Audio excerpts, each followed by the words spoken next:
All the nationalist movements mark the disintegration of the European revolutionary movement into national segments.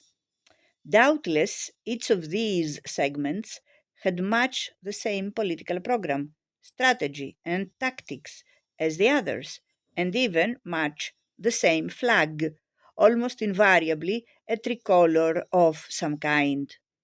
Its members saw no contradiction between their own demands and those of other nations, and indeed envisaged a brotherhood of all, simultaneously liberating themselves.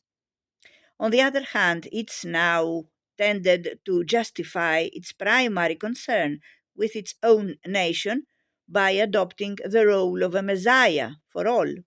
Through Italy, according to Mazzini, through Poland, according to Mickiewicz, the suffering peoples of the world were to be led to freedom, an attitude readily adaptable to conservative or indeed imperialist policies, as witness the Russian Slavophiles with their championship of Holy Russia, the Third Rome, and the Germans, who were subsequently to tell the world at some length that it would be healed by the German spirit.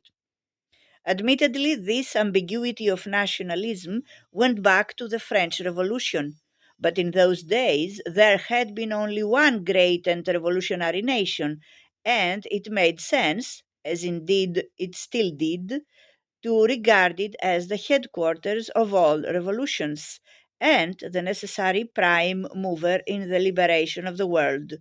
To look to Paris was rational. To look to a vague Italy, Poland, or Germany, represented in practice by a handful of conspirators and emigres, made sense only for Italians, Poles, and Germans. If the new nationalism had been confined only to the membership of the national revolutionary brotherhoods, it would not be worth much more attention. However, it also reflected much more powerful forces which were emerging into political consciousness in the 1830s as the result of the double revolution.